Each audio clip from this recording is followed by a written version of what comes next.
ilang friends. Sabi, baka makalimutan mo na ako pagka nasa US ka na ha, baka magbago ka na, ganyan. Binago nga ba ako ng Amerika? Or paano nga ba ako binago ng Amerika? Kasi Happy Thursday everyone! So kakaligo ko lang kasi may meeting ako ngayon. Yung supposedly meeting ko kahapon, na-move ngayon kasi sabi ko masama ang pakiramdam ko and very flexible naman sila and understanding. Kaya ayun, i-move siya ngayon. So ayan si Zayra, nanonood siya dyan. Kanina pa yan dyan siya. Okay lang na iiwan ko yan si Zayra basta nanonood siya ng kanyang Miss Rachel. Ang tawag ko ngayon si Mama Rachel niya. Pwede mong kausapin yan si Zayra dito din. Hi baby! Hi Zayra! Ayan. So, puntahan ko na siya at medyo nagiging cranky na. So, ayun guys, kakatapos lang ng meeting ko. Actually, nag-last lang siya ng 5 minutes. Pero ang kagandahan doon, whenever we have a meeting, bayad siya lagi ng 1 hour, regardless kung na nag-last siya ng less than 1 hour. So, ayun. Kaya, super talaga thankful ako dito sa aking trabaho dito sa US as a virtual assistant. Although hindi siya nag-a-align dun sa path or career path na gusto ko or na talagang gusto kong i-pursue, nag-a-align naman siya sa aking situation at this moment and my responsibility as a mother of Zayra. So, sabi nga nila hindi talaga ibibigay sa'yo kung anong gusto mo, ibibigay sa'yo kung ano yung dapat na para sa'yo. Kaya, very grateful ako dyan na ito yung binigay ni Lord na work para sa akin kasi nga hindi siya stressful, hindi ko napapabayaan si Zayra, tapos okay din naman yung kanyang pay. So, ayun, na-share ko lang kasi nga I am always grateful for this wonderful blessing. And then, in the coming videos, may isi-share pa kami sa inyo na mas malaki pang blessing na natanggap ng aming family. So, we are very excited to share it to you. So, please abangan nyo po yan. Very soon, i-share na namin sa inyo. Medyo matagal na, pero basta, malapit na. Share na namin sa inyo yan. So, ngayon, ay hindi ko alam kung anong lulutuin ko kasi nga, pinagluto na ulit ako ni Mister kasi natatakot siya na baka hindi na naman ako makakain. Diba? Kung napanood niyo yung aking previous vlog, kailangan ko increase ng food intake. Kasi nga, kailangan mag-increase din yung aking muscle mass, and weight, and yung body fats. So, ayun. Gusto kong mag-arroz caldo. Nung nakaraan pala, hindi lang ako nag-video kasi gusto kong mag-focus sa pagluluto. Nag-arroz caldo ako and okay siya. Okay yung lasa. Tapos, on the same day, din ako, nag-chicken adobo and okay din yung lasa niya kasi hindi ko nga video. Maybe next time. Kasi gusto ko mag-focus doon para hindi masayang yung food. So, at least, pagka mag-video na ako, hindi na siya masasayang. Ayun. Try ko ngayon. Arroz caldo. Ayan si Zayra. Ginugulo na naman ang aming mga picture frame. Hindi ko alam kung bakit gustong-gusto niyang palaruan itong mga picture frame na to. Say hello to the vlog. Hello everyone! Say hello everyone! Say hi everyone! Baby, say hi everyone! How are you everyone? Wag mo nang paglaruan itong ating mga picture frame at baka mabasag. Talaga naman itong batang ito. Pasaway. Pasaway ito si Baby Zayra. Pasaway ka.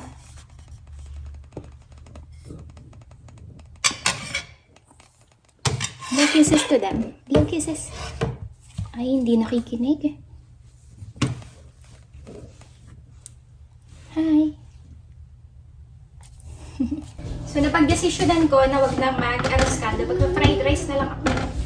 Tapos, isasama ko itong niluto ni Mister na stir-fry pork. Ito yung aming butter.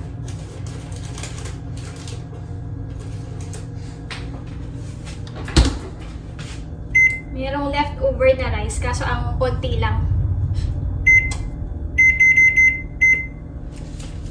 Baby! Sige ka, naglalaro na naman sa couch.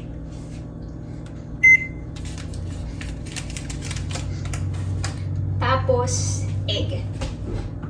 May protein ang egg, di ba? So, ayan.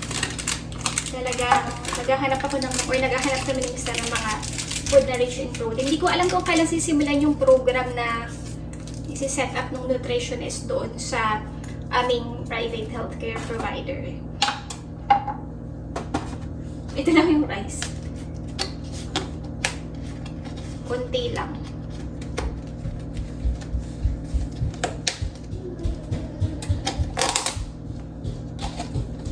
Ang ano ko kasi talaga, ang liit ko kumain. Sabi nga ni, may mga nag-comment dun sa video, kagaya ni Sis Ria, na dapat kain ng ano, tawag dito. Kain ng mga healthy food. Healthy naman yung mga kinakain ko. Ang problema is yung amount ng food na nakukonsume ko. Sobrang konti niya.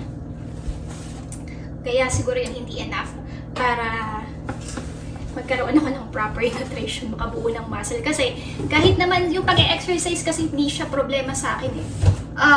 Madali akong ma-motivate pagdating sa exercise kasi nung sa Philippines naman, nag-ano talaga ako, nag-exercise. Ngayon lang medyo tinatamad-tamad ako. Pero ayun nga, hindi siya issue. Madali akong ma-motivate pagdating sa pag-exercise. Ang problema is, walang muscle or walang fats na madidevelop. Kasi nga, yung pagkain ko is hindi siya enough. Ano kasi, ang bilis mapuno ng tiyan ko. Tapos, pagka dinagdagan ko pa siya doon sa normal na kinukonsume ko per meal, nasusuka na ako. Ganun.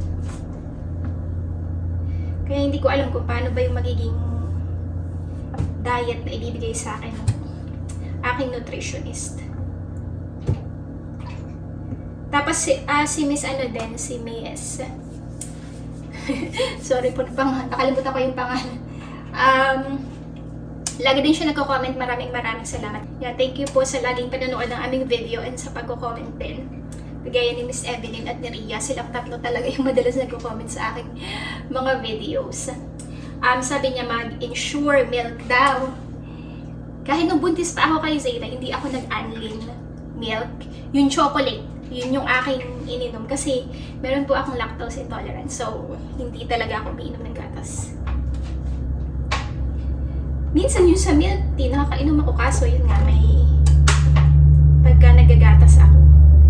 Lalo na kung everyday, hindi pwede. Kasi nga, nagkaka-issue ang tiyan ko. So, ang dami kong problema. Ay! Hindi ko nalalagyan ng garlic. Tapos si Miss Evelyn naman, sabi niya yung, ano ba to? Parang something na pwede mong ilagay sa water na may protein. So, baka yun matry ko, pero kailangan ko pang makipag-coordinate sa aking doktor kung pwede ko ba siya i-take. Kasi hindi ako pwede basta-basta kumain lang na kumain or mag-take lang na kung ano-ano. Baby, what you doing? Yung si Zayda andun, naglalaro na naman sa basurahan. Hindi ko ba alam din sa batang yan bakit ang mga gusto ay yung mga bagay na hindi dapat paglaruan. Pero I think normal naman siya sa mga toddler. Ayan, nakamix na itong stir-fry pork na ginawa ni Mister dito sa ating rice. Baby, singit ka naman ang singit dito. Doon ka dali, doon. Gusto ko siyang lagyan ng ang tawag dito? Oyster sauce. Baby! Gusto ko po, napakahirap na. May toddler, tapos mag-isa ka lang. Si Mister pumasok na siya kahapon. Kunti lang. Si Mister, ayaw niya yung oyster sauce. Kasi nga oyster. So, dati nung nasa Pilipinas pa ako, bago ako nag-move dito sa US, meron akong mga ilang friends sa sinasabi, o baka makalimutan mo na ako pagka nasa US ka na ha, baka magbago ka na, ganyan. Binago nga ba ako ng Amerika? Or paano nga ba ako binago ng Amerika? Kasi kung i-analyze ko ka, nagbago talaga ako. Maraming mga pagbabago yung nangyayari sa akin. Hindi lang as an individual, syempre sa buhay ko din. Pero I don't think yung Amerika yung nagbago sa akin. Sa tingin ko, or masasabi ko, yung nagbago talaga sa akin is yung marriage and most especially yung motherhood. Yung pag-move ko dito sa Amerika, marami akong natutunan and sa tingin ko, marami pa akong matututunan.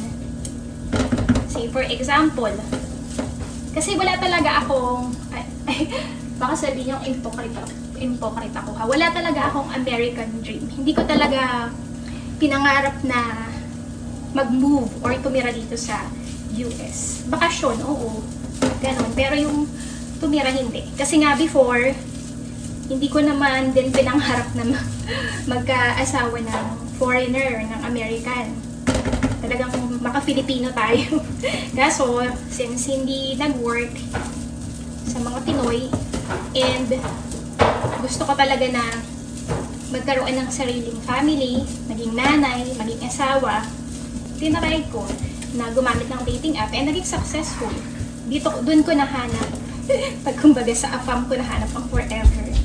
So anyway, yun kasing expectations ko or yung bang na-observe ko before dun sa mga nakatira dito sa US, lalo nung bata pa ako. Ano nga, yung parang isipin mo is talagang madami silang pera. Tapos, kasi di ba yung mga pabalik bayan box galing dito sa Amerika. Tapos, pag umuwi sila ng Pilipinas, di ba laging tinitreat yung buong family, papadala ng pera sa kanilang family sa Pilipinas. So, yun. And then, which is, yun talaga yung expectations ng karamihan. Kasi before naman, di ba,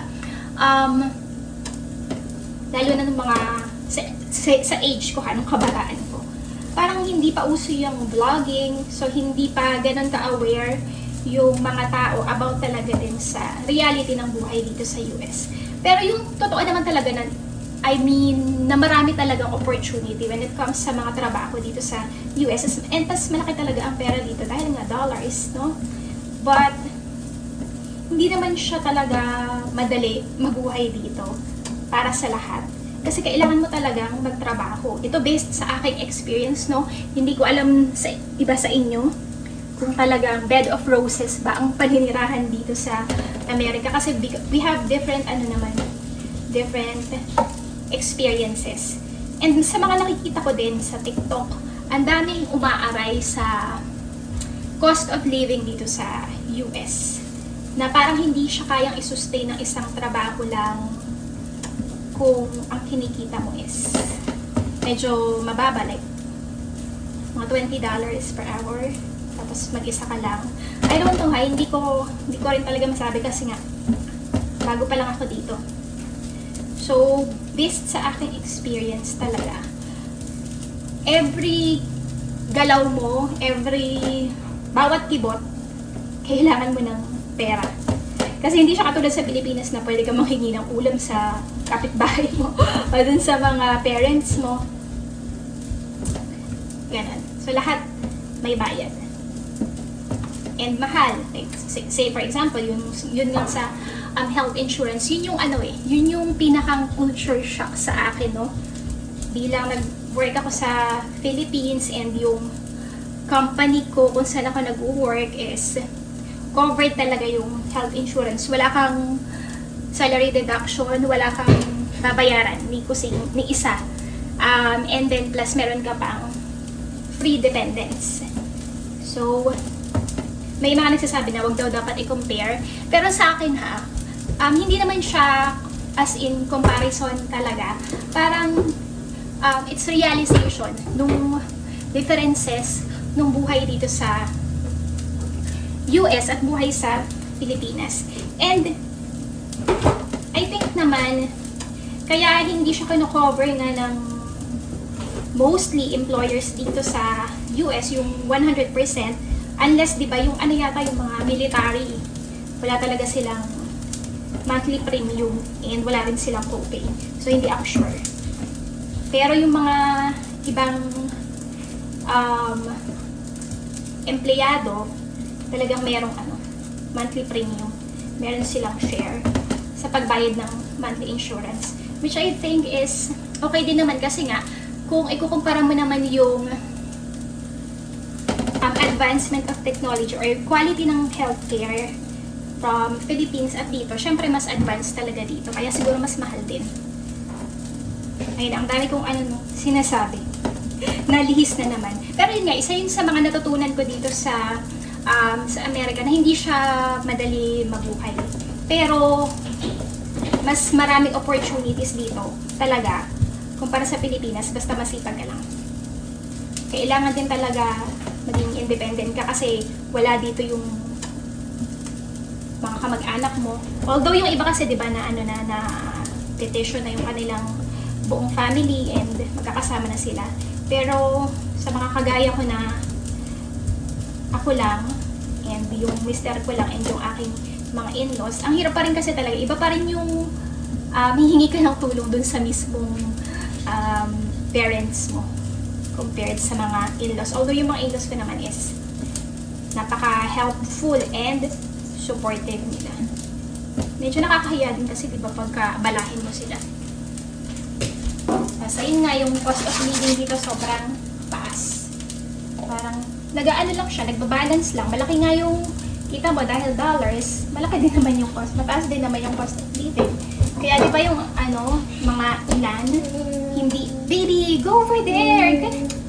Ay naku, mapapasok ka dyan, baby. Naku naman talaga. So, luto na itong ating fried rice. Ay naku, nakakaloka talaga ba? May toddler. Sino mga nakaka-relate dyan?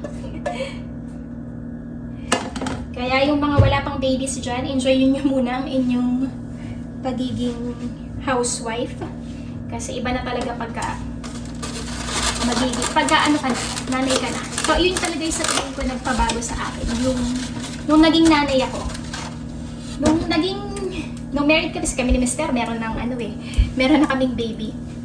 Nabuntis na ako nun sa Pilipinas. Kung napanood niyo yung aking video about our love story, so makikita niyo doon. So anyway,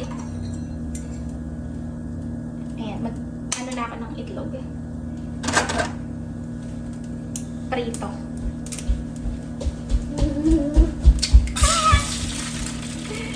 Hindi ko pa rin talaga maayos tong pagbukas ng itlog.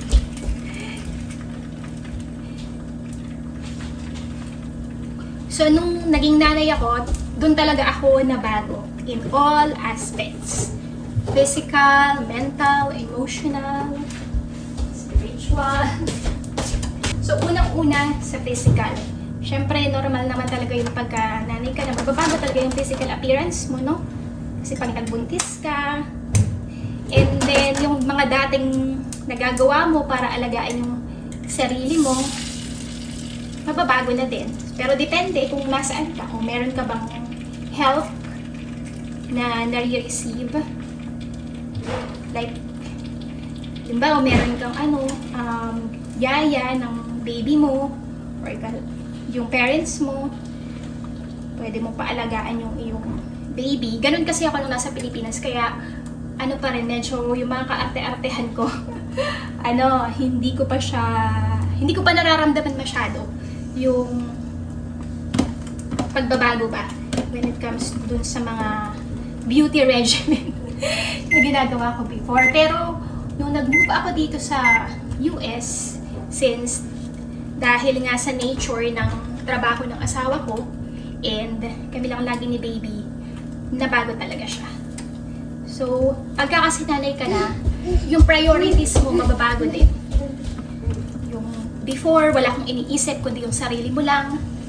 Kasi kahit sa mga pagbili ng mga bagay-bagay, ngayon, kailangan mo nang isipin kung okay ba to, importante ba to, or kung may bibilin ka para sa akin na, imbes na bibilin ko para sa akin, mas binibili ko na kay Zena. Example, sa mga damit. Before, whenever I want new clothes, kaya sobrang dami kong damit sa Pilipinas, bumibili talaga ako. nung nag-work pa ako nun sa Philippines, bihira talaga ako mag-ulit ng damit. Kasi ayoko nag-uulit ng damit. Medyo maarte ako pagkadating sa mga ganun nung dalaga pa ako. Pero ngayon, wala na akong pakialam kahit ulit-ulitin ko pa yung damit na yan. Kasi mas nag-focus nga ako dun sa aking baby.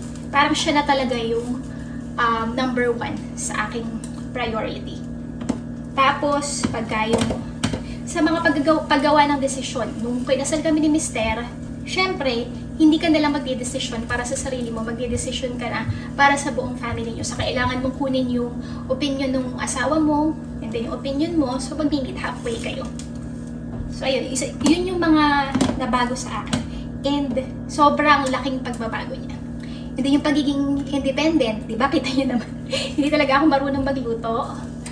I'm trying, pero hindi ko talaga pinipressure ang sarili ko kasi wala naman problema kay Mister and okay naman sa kanya na siya ang nagluluto dito sa aming family. So, ayun, ginagawa ko siya pagka gusto ko or pag feel ko. Para nga at least, di ba, maging successful siya. Kasi mahirap yung ipupush mo lang yung sarili mo dahil may gusto kang i-impress. Or gusto ko lang kayong i-impress kasi, oy, ay marunong siya magluto. No, hindi po ako ganong klaseng tao. Madalas gumagawa ako ng mga bagay based sa kagustuhan ko. And I'm thankful sa ating mga viewers na andyan pa din. At tanggap ako kung paano ba ako. Tapos yun nga yung physical appearance mo. Dati nung pa ako kay Zaira, I mean, dalaga pa ako. Sobrang payat ko. Try ko mag-insert dyan. 36 kilograms lang ako. And then ngayon, nung last check-up namin, 41 kilograms. Pero wala, kulang pa din. Ano pa rin siya? Malnourished pa din. Underweight for my height pa din ako. Kaya nga diba kailangan ng help ng nutritionist. I mean, yung pinakang malaking changes sa akin is yung priorities ko. Before, isa pa is, sinabi ko sa sarili ko noon nung hindi pa nakahanap yung tamang lalaki para sa akin na hindi ako yung, if ever mag-asawa ko, hindi ako yung babae na magiging housewife lang. Parang hindi ko kaya. Yun yung sinabi ko sa sarili ko. Pero ngayon, nabago siya. Kasi nga, yung priorities mo talaga, nung dalaga ka pa at pag may asawa ka na is maiiba siya. Meron akong isang friend na sinabi, ay dapat ano ka pa din, ganito, hindi mo pinapabayaan yung sarili mo, ganyan, ganito pa din, hindi mababago. Sabi ko sa kanya, talk to me when you have your own child. Kasi iba talaga siya. No? Most especially kung ikaw lang mag-isa, and nasa malayo kang lugar, wala yung parents mo para tulungan ka, yung asawa mo is laging wala din. Hindi pwedeng hindi siya mabago. Yung pag-aalaga sa sarili, andun pa rin naman siya, pero maraming mababawas, maraming mababago. And then yung mindset na kailangan kumikita ka lang sarili mong pera. Para sa akin dun sa mga mommies na stay-home mom na walang sariling income, hanga ako dun sa mga yun. Kasi diba, ang laki ng sinacrifice nila, lalo na kung nag-work sila before and sanay sila na kumita ng sarili nilang pera. Tingnan nyo yung nangyari sa egg na ano na siya. Kakadaldal ko dito. Malaking sacrifice yun. And kasi na-experience ko siya, diba? Ang bagong dating ako dito, talagang asa lang ako kay Mister when it comes sa finances. Pero darating rin naman talaga yung araw na magkakaroon ka rin ng sarili mong income. Although, sa case ko, hindi naman siya full-time, hindi nga siya related sa path na gusto kong i-take, sa career path na gusto kong gawin or gusto kong i-take in the future. Pero, diba, choosy pa ba tayo? The fact that we are already blessed with this kind of job na maayos ang bayad, sa bahay ka lang, hindi stressful. So, kailangan natin magpasalamat doon. Yung mga sinasabi ng ibang mga tao, ay bakit ganyan naman yung work mo, parang Kasi minsan, may mga tao talaga na, o bakit ganyan lang? Di ba ganito ka? Dapat ganyan ka pa din. Pagdating mo sa US, dapat yung kinikita mo, mataas pa rin, ganyan. So, wag nating ano yun. Hindi ko na, ako, personally, wala akong pakialam doon sa mga sinasabi ng ibang mga tao. Yung priority namin, doon kami nag-focus, which is si baby and yung aming family. Ang mahalaga is, di ba, na napaprioritize niyo pa rin yung dapat nyo i-prioritize. Then at the same time, if you are lucky enough na makahanap ng sarili nyong income, then that's good. Kung hindi, and okay naman sa husband nyo, nakapag-provide naman ng maayos yung husband nyo, di wala namang problema doon.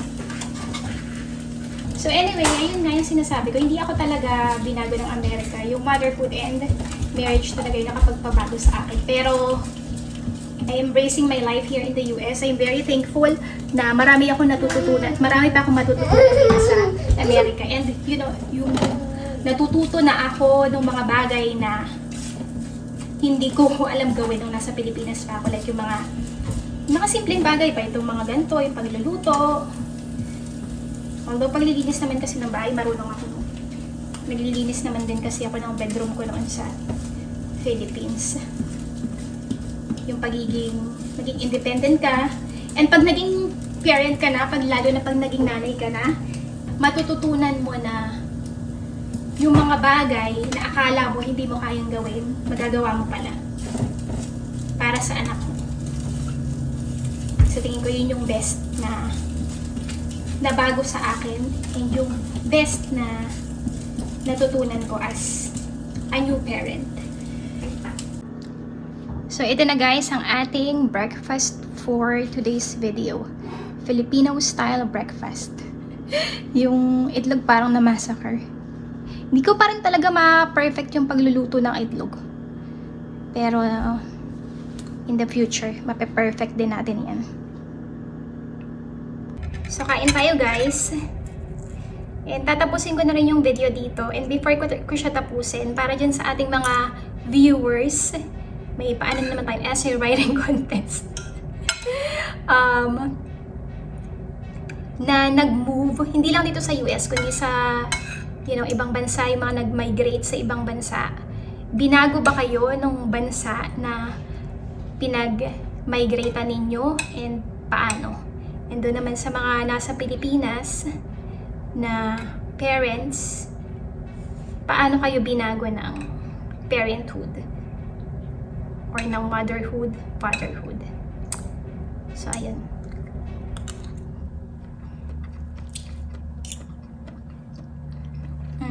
Sarap. Masarap kasi yung stir-fry pork ni Mr. Nakikinig talaga ako kumain ngayon lately ng itlog. Baby, how's your breakfast? Is it good? So, ayan, tapusin ko na yung video dito. Again, maraming salamat po sa mga patuloy na nanonood ng aming video. Patuloy na sumusuporta sa aming YouTube channel. So, again, we really appreciate you all. And again, we are very excited to share one of the biggest, or I would say the biggest blessing that we received for this year. So very soon we are going to share it to you guys. And again, we thank you so much for all your support, and thank you so much for watching our video for today. See you again next time. Bye! Say bye! Say bye-bye! Suplado si Zayda ay mag-bye-bye. Say bye-bye everyone. See you again next time.